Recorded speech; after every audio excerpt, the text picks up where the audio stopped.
Salut, c'est Mojo, comme convenu, voici donc la deuxième partie concernant l'installation et l'essai de Linux Mint pour remplacer ton Windows 10 7 8 9 5 4 3 2 1 0.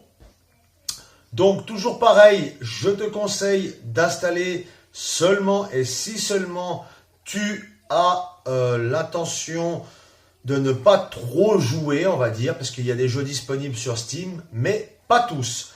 On va commencer tout de suite. Donc, une fois la clé mise dans ton port USB, tu vas simplement allumer l'ordinateur. Voilà, et tu vas cliquer sur les touches échappe ou supre de ton clavier plusieurs fois. Voilà, tout dépend de ton ordinateur. Ça peut être F2, tu vois, quand tu arrives ici. Ça peut être F2, F12, ça doit être inscrit en bas de ton écran. Voilà, donc moi j'ai déjà cliqué, j'attends, voilà. Hop. Donc tu vas arriver soit sur une interface comme celle-ci, soit une interface que tu pourras bouger avec la souris, mais le principe reste le même. Les noms de ce que je vais te dire vont rester quasiment les mêmes. Donc pour faire simple, tu vas avoir un menu en haut. Alors je ne sais pas si je peux le montrer. Voilà, hop. Tu bougeras simplement avec tes flèches si tu as un menu de ce style. Si tu as un menu avec souris, simplement avec la souris, ça sera en bas à droite, je pense. Et tu vas chercher Boot. Ensuite, une fois que tu seras sur Boot, si tu as un ancien menu comme ça, tu vas aller sur Hard Disk Drive. Tu vas cliquer dessus. Tu vas cliquer sur First Drive. Tu vas cliquer sur Entrée. Tu vas choisir General USB Flash Disk ou UEFI Flash Disk ou UEFI USB FDD. Voilà, ça va être simplement pour sélectionner ta clé USB en démarrage.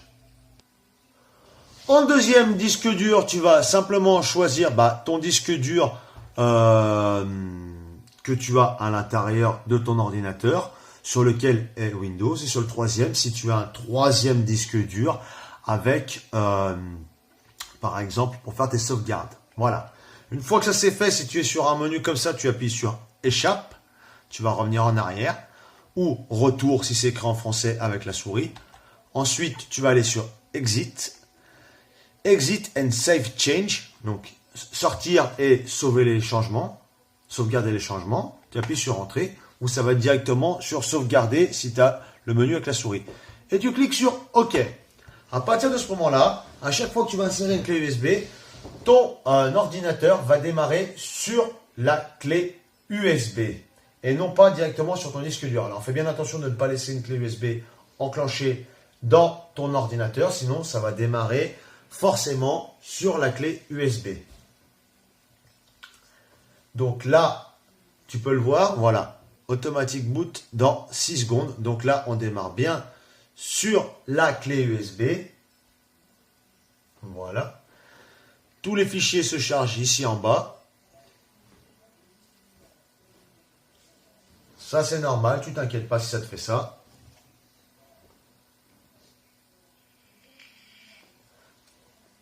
On est bien en train de charger Linux Mint.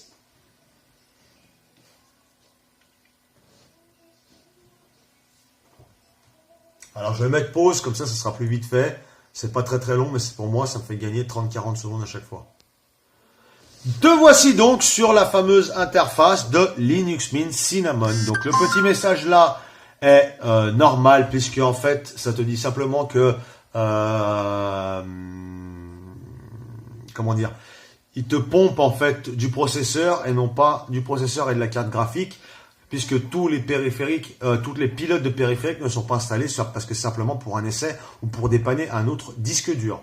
À partir de ce moment-là, soit tu peux essayer, donc là tu vois, je peux essayer tranquillement mon Linux, voilà, hop. Soit tu peux, comment dirais-je, installer donc Linux Mint. Donc, c'est très simple, tu vois, ça fonctionne comme Windows. Tu as ta barre de tâches en bas avec l'heure, le réseau, hop, voilà, et ton petit bonhomme, donc c'est toi, ton compte en fait, voilà. Le menu là avec le son, tu montes ou tu baisses le son, voilà.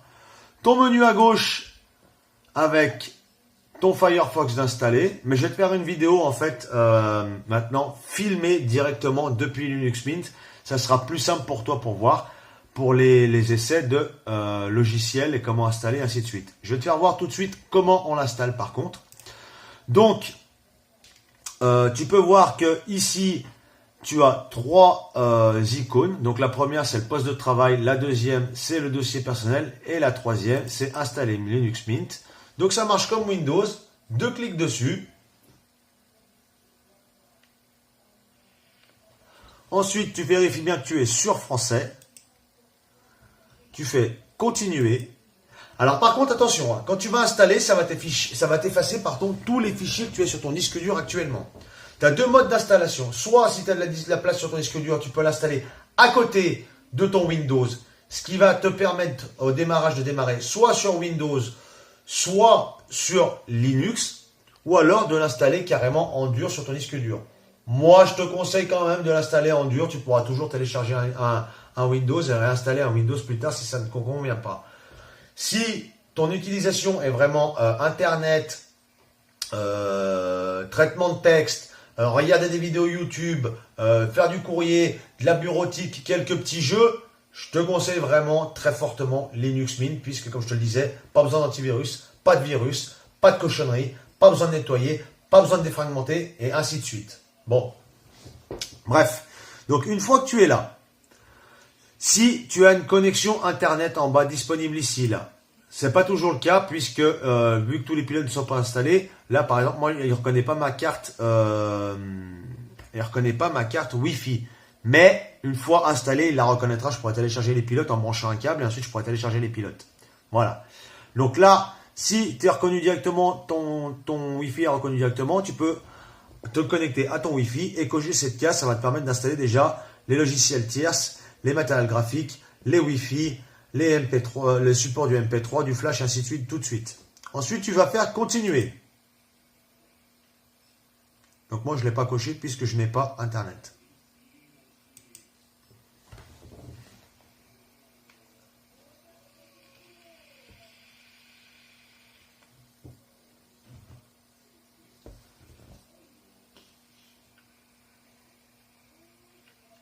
Voilà. Alors, comme je te le disais, une fois que tu arrives ici, tu as plusieurs solutions. Soit installer Linux à côté des autres, le premier. Donc, tu peux le faire, ça ne posera pas de problème, ça ne va pas t'effacer ton disque, il va s'installer simplement à côté de ton Windows s'il a de la place de libre. Effacer le disque et installer Linux. Donc, si tu as fait toutes tes sauvegardes de tous tes fichiers sur ton disque dur, tu peux prendre la deuxième solution qui est là. Ensuite, les deux là, tu les laisses tranquilles, ou tu peux le faire en manuel. Donc là, quand tu vas le faire là, ça va être très simple, tu vas mettre suivant, suivant, suivant, en gros. Là, pareil. Ou alors, tu peux faire autre chose. En cliquant sur autre chose, si tu mets sur continuer, tu vas voir apparaître toute la liste de tes disques durs ici.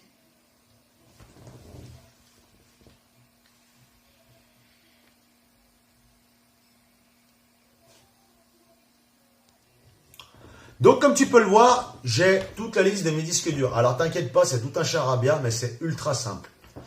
En fait, sur chaque disque dur, tu as plusieurs partitions, c'est-à-dire que ton disque dur est découpé en plusieurs morceaux.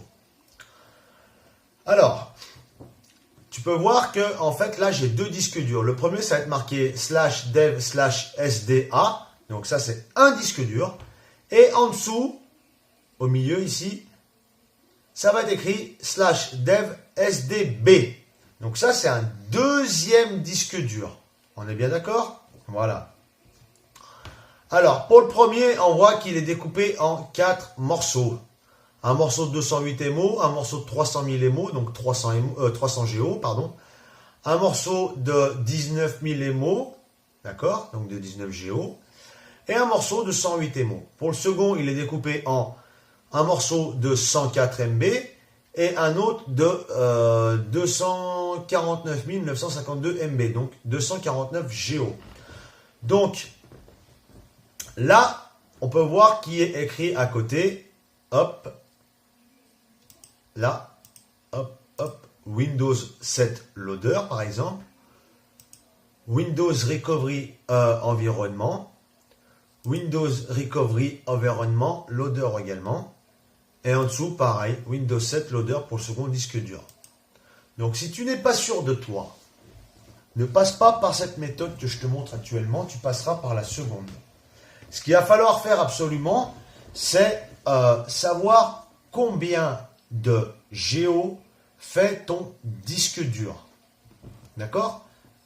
C'est-à-dire si tu avais un disque dur de 300 Go et un autre de 350 Go, donc le 300 Go, tu vas compter là, tu vois, par exemple, tac, 300 Go, et l'autre, le B, ça sera 350 Go. Bon, 250 Go pour celui-ci, en fait. Il fait 250 Go, et là, j'ai 300 et quelques Go, 320 Go en tout.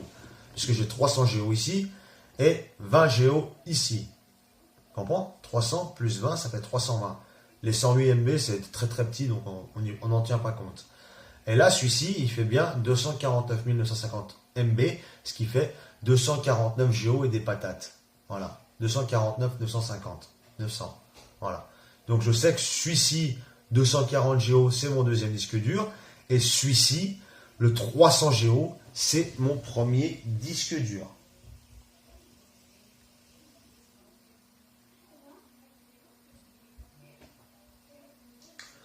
Donc, alors, je vais te montrer la méthode qui suit ici. Pour là, ce que je te disais tout à l'heure, quand tu vas installer à côté, ça sera exactement pareil, ça sera même beaucoup plus simple. Je te le ferai peut-être également, je vais voir comment je vais faire, parce que sinon ça va faire des vidéos de 40 heures. Bref, je vais te montrer rapidement. Donc si tu vas installer et supprimer tout ce qu'il y a sur ton disque dur numéro 1, d'accord? Tu vas simplement sélectionner par exemple le SDA, donc premier disque dur, mais tu vas prendre le dessous, SDA1, donc la partition numéro 1, puis avec le petit moins ici, supprimer. Donc là, j'ai supprimé la première partie de la partition. Ça va se mettre en route tout seul. Donc, comme tu peux le voir sur la partie de droite, il n'est plus indiqué Windows 7 Loader. Donc toi, ça peut être autre chose, mais c'est pas grave. La taille utilisée, tu verras qu'il n'y a rien, puisque j'ai supprimé la partition. Et tu vas faire pareil avec toutes les autres. Alors ça, je te rappelle encore une fois, c'est pour une installation complète. C'est-à-dire que tu vas virer ton Windows et installer le Linux. Dans le pire des cas, tu pourras toujours tu pourras toujours retélécharger un Windows et le réinstaller par-dessus Linux. Ça ne te posera pas de problème si vraiment tu n'arrives pas à t'y faire, mais il y a très peu de chances. Bon, donc je vais faire pareil avec la partition de 300 Go. Je vais cliquer dessus là, SDA2, moins. Et ça va me supprimer, en fait, voilà, tu vois. Pareil avec la 3, supprimer, voilà. Et je retrouve de l'espace libre ici, donc tu vois, il n'y a plus de partition, ça n'est plus écrit, par exemple, dev SDA 1, 2, 3, 4. C'est écrit espace libre, il me reste une dernière partition. Je vais la supprimer, voilà. Et c'est bon. Ensuite, en dessous, tu vas voir sur quel disque dur va être installé le programme de démarrage, donc pour lancer le Linux comme pour lancer le Windows. Donc tu as deux choix. Moi j'ai deux choix actuellement. J'ai soit SDA ou soit SDB. Soit SDA, soit SDB, pardon. Donc moi ce qui m'intéresse c'est SDA, on est bien d'accord. Le 300 et quelques Go, 320 Go. Donc je vais cliquer sur espace libre. Je vais cliquer sur le petit plus ici. Ensuite la taille de partition je la laisse telle quelle. Je laisse bien primaire, je laisse bien début de cet espace coché. Ensuite, système utilisé comme système de fichiers journalisé EXT4. Donc on n'est plus en NTFS, mais en EXT4. Ensuite, point de montage. Tu vas cliquer sur la petite flèche ici et tu vas sélectionner le premier, le petit slash. Voilà. Ensuite, tu vas cliquer sur OK. Donc là, tu as bien sélectionné SDA1. Tu vois bien qu'il y a une petite croix cochée. Et tu vas cliquer sur Installer maintenant. On va te demander si tu es sûr de le faire, blablabla. Tu mets Continuer. On va te reposer une nouvelle fois la question. Et tu vas bien cliquer sur Continuer. Tu vas ensuite arriver sur cette petite interface, c'est simplement pour régler ton fuseau horaire. Donc là, tu vérifies bien que tu sois sur Paris et tu cliques sur continuer. Là, c'est pour choisir la disposition du clavier, la disposition du clavier et ton langage. Donc, tu descends sur la partie gauche, tu choisis bien français. Attention, français, français, juste français, hein, parce qu'il y a français Canada, français Guinée et français. Et à droite, tu vérifies bien que ça soit juste en haut, français simplement. Tu mets continuer.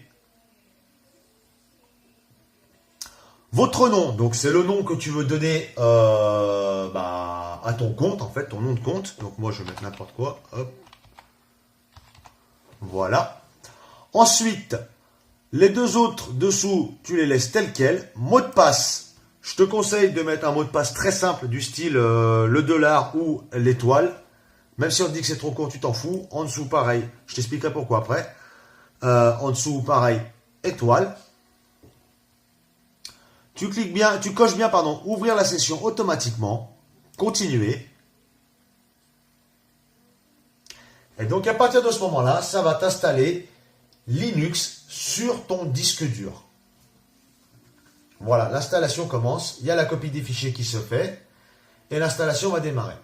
Je vais mettre une pause parce que ça prend 20 minutes, 25 minutes. Ça dépend de la puissance de ton ordinateur et ton disque dur. Voilà. Donc, je ne vais pas te faire attendre pendant 25 minutes. Je vais mettre pause. D'ailleurs, cette vidéo sera coupée en deux. Donc voilà, une fois que ton installation sera terminée, il sera simplement inscrit. Installation terminée. Vous pouvez maintenant continuer à tester Linux, mais tant que vous n'aurez pas redémarré votre ordinateur, les changements effectués ou documents créés ne seront pas préservés. Donc, nous, on va mettre continuer à tester. Je redémarrerai plus tard. Si tu veux redémarrer tout de suite, tu peux le faire. Mais quand tu auras la page de présentation de ton BIOS, n'oublie pas d'enlever la clé, puisque comme ça, il redémarrera sur le disque dur avec Linux Mint. Donc moi, je vais mettre continuer à tester. Donc pour l'installation de Linux Mint, c'est terminé. Je vais te faire une petite vidéo pour te montrer comment cela fonctionne en live en fait, directement sur mon bureau. Comme ça, tu vas pouvoir voir de tes propres yeux le fonctionnement, si ça te convient ou non. Eh bien écoute, moi ce que je fais, je vais te faire tout de suite donc cette prochaine vidéo pour te montrer le fonctionnement de Linux Mint. Et je te dis à bientôt. Ciao!